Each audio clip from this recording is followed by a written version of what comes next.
ইসলামী যুব আন্দোলন বাংলাদেশ।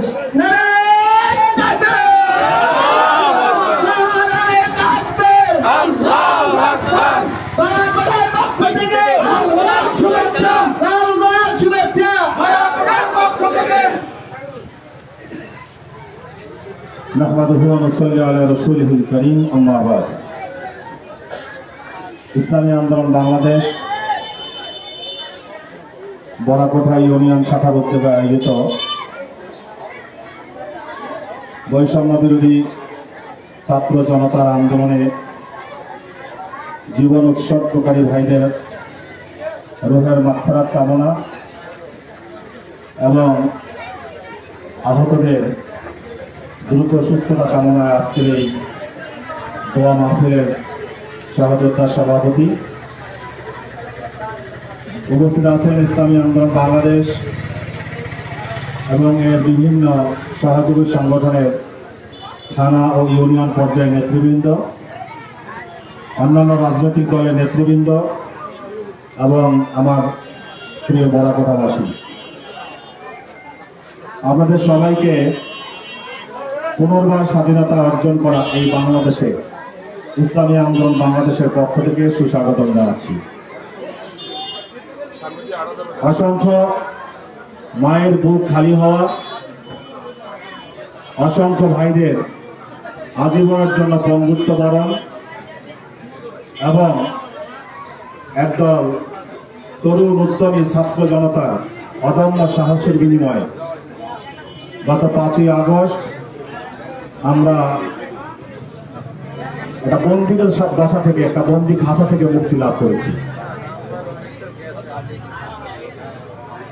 গত 15 বছর বা তার চেয়েও বেশি সময় যে একটা শ্বাসরুদ্ধকর অবস্থার মধ্যে আমরা ছিলাম, এই 5ই আগস্টের পর আমি বাংলাদেশের যতগুলো জায়গায় প্রোগ্রামে গিয়েছি, সাধারণ মানুষের সাথে কথা বলেছি, আমার কাছে মনে হয়েছে প্রত্যেকটা মানুষ স্বস্তির নিঃশ্বাস ফেলতে পেরেছে। আমরা কথা বলতে পারতাম না, আমরা দাঁড়াতে পারতাম না, একনায়কতান্ত্রিক যে শাসন ব্যবস্থা, স্বৈরাচারের যে আধিপত্য, তার জাতাকলে নিষ্পেষিত হতে হতে আমাদের দেয়ালে পিঠ থেকে গিয়েছিল। অন্যায়ভাবে শত শত আলেমকে বছরের পর বছর কারারুদ্ধ করে রাখা হয়েছিল। বিভিন্ন রাজনৈতিক সংগঠনের নেতৃবৃন্দকে বন্দী করে যে নির্মম নির্যাতন চালানো হয়েছে, তার কিছু কিছু চিত্র আমরা এখন বিভিন্ন মিডিয়ার মাধ্যমে দেখছি। এগুলো দেখে আমাদের অনুভূতি এমন, কোন মানুষের প্রতি এরকম আচরণ করতে পারে না। একজন মানুষ তার চরিত্র কতটা নিচু পর্যায়ে পৌঁছালে এতটা জালিম হতে পারে, এতটা নির্দয় হতে পারে, এটা আমরা কল্পনা করতে পারি না। যে সকল ভাইয়েরা আয়নাগরের বন্দিশালা থেকে বেরিয়ে এসেছেন, যে সকল ভাইয়েরা জালিমের এই কারারুদ্ধ অবস্থা থেকে মুক্তি পেয়েছেন, তারা যখন তাদের কষ্টের দিনগুলোর কথা আমাদের কাছে বর্ণনা করে, আমাদেরকে ভাবতেও লজ্জা লাগে যে এই মানুষরূপী জানোয়ারগুলোর সাথে আমরা একই সমাজে বসবাস করেছি। এই মানুষরূপী জানোয়ারগুলো আমাদের শাসক ছিল, তাদের কাছে আমরা পরাধীন ছিলাম, তাদের শাসন ব্যবস্থার জাতাকলে আমরা নিষ্পেষিত ছিলাম, অথচ মুক্তির পথ খুঁজে পাচ্ছিলাম না। ভাইয়েরা আমার, কারো ক্ষমতাই যে স্থায়ী হয় না, অতি দাম্ভিকতাকে যে মানুষকে চরমভাবে বিপর্যস্ত করে, লজ্জিত করে, তার উৎকৃষ্ট উদাহরণ হল বাংলাদেশের সর্বশেষ যিনি শাসক ব্যবস্থায় শাসন ব্যবস্থা ছিলেন, তার দেশ থেকে পলায়নের ঘটনা। তিনি অনেকগুলো ইতিহাস রচনা করেছেন, তার মধ্যে অন্যতম ইতিহাস হলো স্বাধীনতার পর থেকে, মুরব্বীরা ভালো বলতে পারবেন, স্বাধীনতার পর থেকে বাংলাদেশের রাজনৈতিক ক্ষমতার পট পরিবর্তন ঘটেছে, বারবার ক্ষমতার পালাবদল ঘটেছে, কিন্তু কোন শাসক চোরের মতো এভাবে দেশ ছেড়ে পালিয়েছে এমন ঘটনা ইতিপূর্বে ঘটেনি। বাংলাদেশের ইতিহাস লিখতে গিয়ে যদি কখনো লেখা হয় যে বাংলাদেশে কোন শাসক চোরের মতো দেশ থেকে পালিয়েছেন, তাহলে আমার মনে হয় যে একটাই নাম আসবে, সেটা হলো শেখ হাসিনা। এমন কাজ কেন করবেন যেই কাজ করতে গিয়ে নিজে তো ডুবেছেন, নিজের পরিবারকে ডুবিয়েছেন, গোটা বাংলাদেশের নিরীহ কর্মীগুলোকে ডুবিয়েছেন। আজকে আপনার পাপের ফসল হিসাবে, আপনার পাপের কারণে ছড়িয়ে ছিটিয়ে থাকা আওয়ামী লীগের নেতা কর্মীরা ঘরে ঘুমোতে পারে না, তারা তাদের পরিবার থেকে বিচ্ছিন্ন। এটা তো হওয়ার কথা ছিল না। যদি সুস্থ দ্বারা রাজনীতির চর্চা করতেন আজকে আপনাদের এই পরিণতি হতো না। ভাইয়েরা আমার, আজকে আমরা এক স্বৈরাচারের কবল থেকে মুক্তি পেয়েছি, এজন্য আমাদের খুব বেশি আনন্দিত হওয়ার কিছু নেই। কারণ গত 15 বছর এই স্বৈরাচার যে বীজ বপন করে গিয়েছে, এদেশের যুব সমাজের চরিত্রে ধ্বংস করে দিয়ে গিয়েছে, এদেশের শিক্ষা ব্যবস্থার মধ্যে নাস্তিকতার যে বীজ বপন করেছে, এর কুফল আমাদেরকে ভোগ করতে হবে দীর্ঘকাল। সুতরাং আনন্দে উদ্দীপ্ত হওয়ার কিছু নেই। যারা অসীম সাহসের মাধ্যমে এই স্বৈর শাসনের অবসান ঘটিয়েছেন, তাদের অধিক বেশি মনোযোগী হওয়া উচিত এখন দেশ গঠনের জন্য। এই দেশকে যদি আমরা মেরামত করতে না পারি, এই দেশকে যদি আমরা সঠিক ধারায় নিয়ে আসতে না পারি, আগামী প্রজন্ম আরো খারাপ মেসেজ পাবে, যে কারণে এই দেশ গোটা বিশ্বের মধ্যে একটা কলুষিত রাষ্ট্র হিসাবে চিহ্নিত হবে। আমি সবার উদ্দেশ্যে একটা কথা বলতে চাই, বিজয়কে কখনো বিভাজন করা উচিত নয়। বিজয়কে যদি বিভাজিত করা হয়, শত্রুপক্ষ শক্তিশালী হওয়ার সুযোগ পায়। সুতরাং আমরা এমন কোনো কথা বলবো না, আমরা এমন কোনো কাজ, এমন কোনো আচরণ করবো না যে কারণে আমাদের নিজেদের মধ্যে ঐক্যের ফাটল ধরে। গত 5ই আগস্ট যে বিজয় সূচিত হয়েছে, এই বিজয় ইসলামী আন্দোলন বাংলাদেশের নয়, এই বিজয় পীর সাহেব চরমনাই নয়, এই বিজয় জামাত, বিএনপি কিংবা অন্য কোন রাজনৈতিক দলের নয়। আমি ব্যক্তিগতভাবে মনে করি এই বিজয় গোটা বাংলার স্বাধীনতাকামী মুক্তিকামী মানুষের। গোটা দেশের মানুষ অসীম সাহসিকতার সাথে রাজপথে দাঁড়িয়ে, আমার ভাই আবু সাইদ বুক পেটে দিয়ে বুকের গুলি ধারণ করে যেই বিজয় আমাদেরকে এনে দিয়ে গিয়েছেন, আমাদের সর্বোচ্চ ত্যাগের বিনিময়ে, সর্বোচ্চ স্যাক্রিফাইসের মাধ্যমে এই বিজয়কে আমাদের রক্ষা করতে হবে। যদি আমরা তা করতে ব্যর্থ হই, শত্রুপক্ষ ব্যারাকেটে আমাদের মাঝে ঢোকার আবার চেষ্টা করবে। সুতরাং সেই সুযোগ আমরা আর দিতে চাই না। বন্ধুরা আমার, আগস্ট মাস চলমান, এই আগস্ট মাস এটা আওয়ামী লীগের জন্য একটা বড় দুর্ভাগ্যের মাস। এই আগস্ট মাসেই শেখ মুজিবুর রহমান নির্মমভাবে নিহত হয়েছেন। এই আগস্ট মাসে শেখ হাসিনা গ্রেনেড হামলার শিকার হয়েছিলেন। এই আগস্ট মাসেই আবার শেখ হাসিনা চোরের মতো পলায়ন করতে হয়েছে। 12 মাসের মধ্যে একটা নামের প্রথম অক্ষর আ দিয়ে।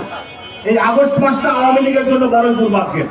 আমরা মনে করি আওয়ামী লীগ নামটার প্রথম অক্ষরটা সরে আ। এই আযুক্ত এই আওয়ামী লীগ বাংলাদেশের মানুষের জন্য একটা অভিশাপ। এই অভিশাপ যাতে আমাদের কাজে আর কখনো সবাই না হতে পারে, এজন্য আমাদেরকে পাহারাদারি ভূমিকা পালন করতে হবে। 15 বছর বহুত চেয়েছেন, 15 বছর পার্লামেন্ট থেকে শুরু করে একদম গ্রামগঞ্জের হাট বাজার পর্যন্ত প্রত্যেকটা জায়গায় আধিপত্য বিস্তারের নামে এদেশের মানুষকে বহু শোষণ করেছেন। 15টা মাস ঘরের বাইরে থাকবেন না, সেটা কিভাবে হয়? হ্যাঁ, এত সকালে মায়া কান্না শুরু করে দিয়েছেন। আমরা ফেসবুক করলে দেখি, আমার জীবনে আমি কোনো অপরাধ করি নাই, আমার জীবনে আমি কারো গায়ে হাত দিই নাই। আপনার জীবনে কারো গায়ে হাত দেন নাই। আবু সাইদ মরল কার গুলিতে, বৌদ্ধ শাহাদাত বরণ করলো কার গুলিতে। আজকে পত্রিকায় আমরা দেখেছি এ পর্যন্ত প্রায় 960 জন ভাইয়ের তালিকা এসেছে, তাদের জীবন গেল কার হাতে। আজকে হাজার হাজার মানুষ হাসপাতালের বেডে কাটতে, অসংখ্য মানুষ আজীবনের জন্য পঙ্গু হয়ে গিয়েছে। কাদের কারণে? আপনাদের কারণে। সুতরাং এই পাপের প্রায়শ্চিত্ত কিছুটা হলেও তো ভোগ করতে হবে। আজকে আমি আপনাদের সামনে দাঁড়িয়ে কথা বলছি, আল্লাহ আমাকে হেফাজত করেছেন। এই 960 জনের সাথে 961 নাম্বার হিসাবে আমারও আজকে রুহের মাগফিরাত কামনা করার কথা ছিল। আল্লাহ হেফাজত করেছেন। মিছিলের উপরে যখন সরাসরি গুলি করা হয়েছে, আমার বাম পাশে থাকা ভাই, তার ডান হাতের প্রায় এতখানি গোস্ত ছুটে গেছে গুলির কারণে। আল্লাহ আমাকে হেফাজত করেছেন। এত কষ্ট করে আমরা যে স্বাধীনতা অর্জন করলাম, সেই স্বাধীনতার স্বাদ আমাদেরকে একটু ভোগ করতে দিবেন না। সুতরাং আমি খুব ঠান্ডা মাথায় বলতে চাই, ওই উপজেলা পরিষদের চেয়ার, ইউনিয়ন পরিষদের চেয়ারগুলো বিবেকের কাছে প্রশ্ন করবেন জনগণের ভোটের মাধ্যমে পেয়েছেন কিনা।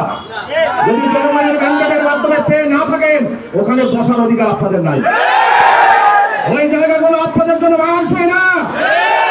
কোন দুর্নীতিবাজ, কোন ক্ষমতার অপব্যবহারকারী যারা গায়ের জোরে আপনার আমার অধিকার কেড়ে নিয়েছে, ওই চেয়ারগুলোতে আমরা তাদেরকে দেখতে চাই না।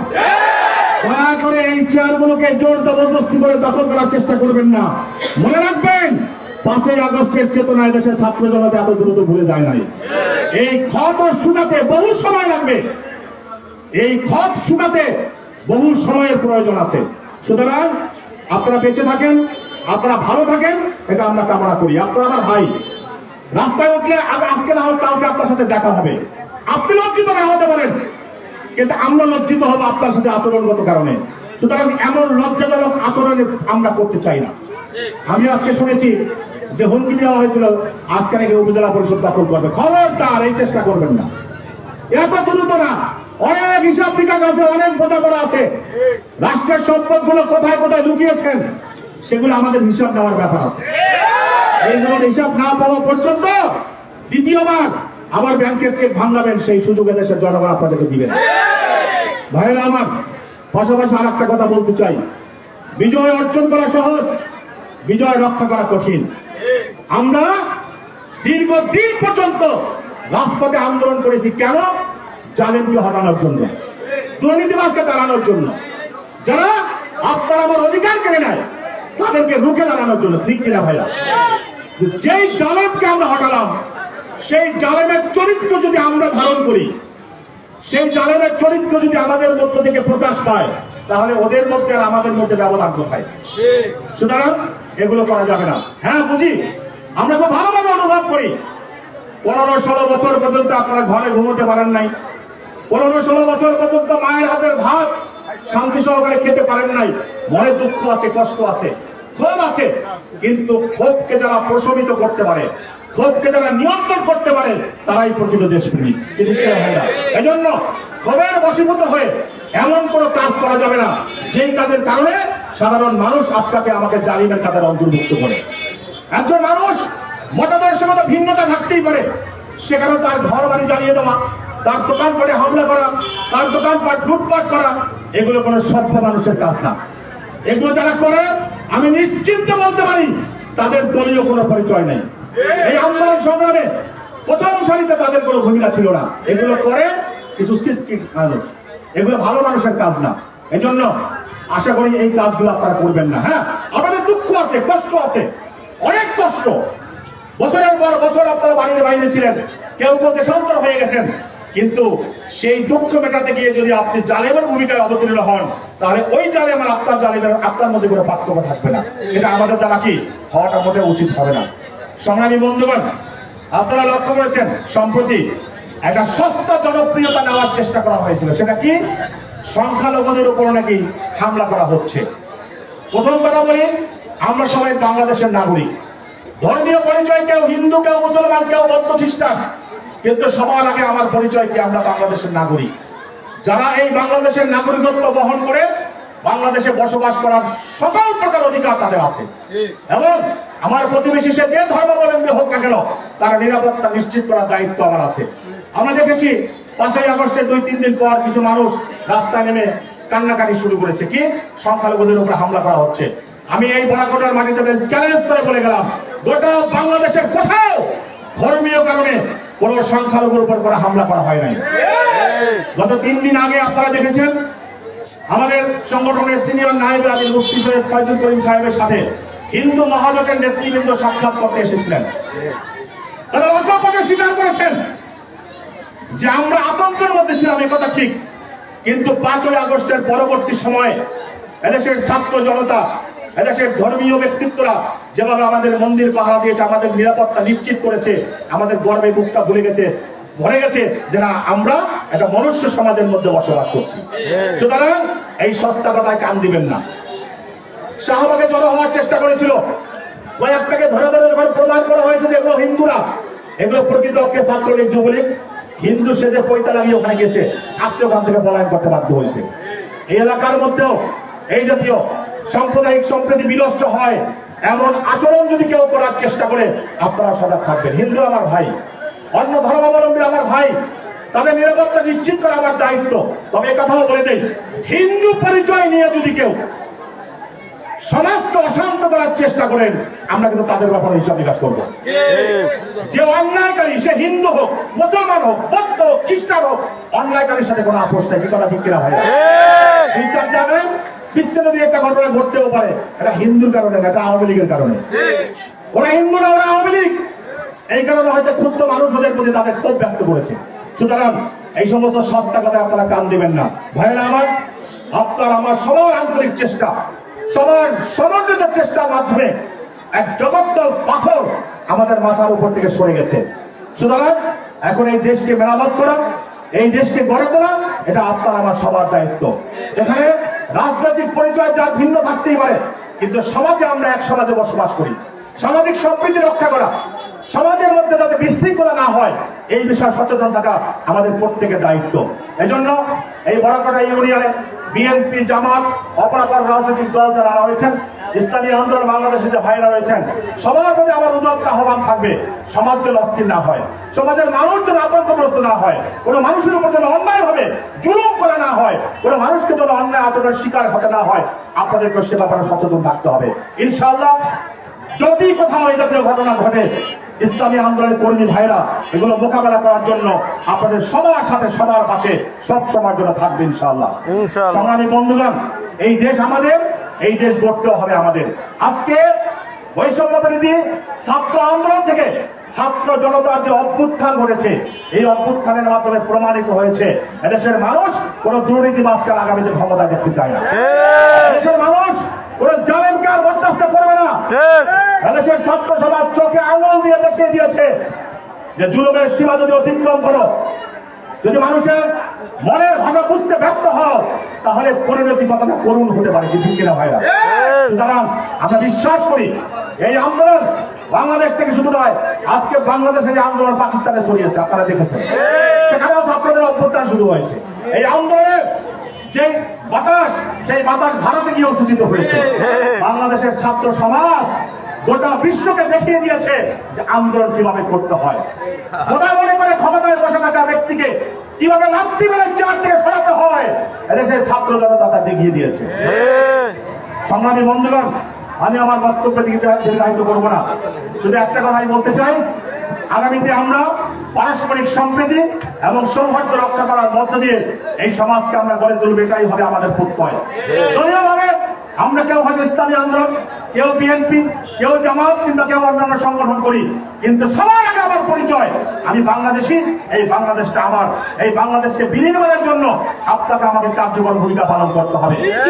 আগামী দিনে সবার স্বতঃস্ফূর্ত অংশগ্রহণ এবং সবার ঐক্যবদ্ধ প্রচেষ্টার মাধ্যমে সকল দুর্নীতির অবসান ঘটবে, দুঃশাসনের অবসান ঘটবে, সকল জুলুমের অবসান ঘটবে, এবং আমরা যেই বাংলাদেশকে প্রত্যাশা করি সেই বাংলাদেশ আমরা ফিরে পাবো।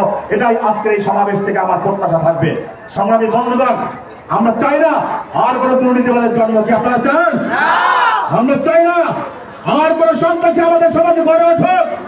আমরা চাই না আর কোন জুলুমবাজ আমাদের উপর মাথা চাড়া দিয়ে উঠুক। এটা আমরা যখনই বরদাস্ত করবো না। আর সেটা যদি না চাই, তাহলে আগামী দিনে ইউনিয়ন পরিষদ থেকে শুরু করে পার্লামেন্ট পর্যন্ত প্রত্যেকটা সেক্টরে আদর্শবান ব্যক্তিরা, যারা এই সমাজকে করতে পারে, যারা মানুষের অন্তরের ভাষা বুঝে, যারা মানুষের কল্যাণের কাজ করতে পারে, সর্বাগ্রে যাদের অন্তরে আল্লাহর ভয় আছে, তাদেরকে আপনাদের সহযোগিতা করতে হবে। এই সহযোগিতার প্রত্যাশা রেখেই আমি আমার বক্তব্য শেষ করছি। ইনশাআল্লাহ আবারও আপনাদের সাথে রাজপথে দেখা হবে, স্লোগানে কথা হবে।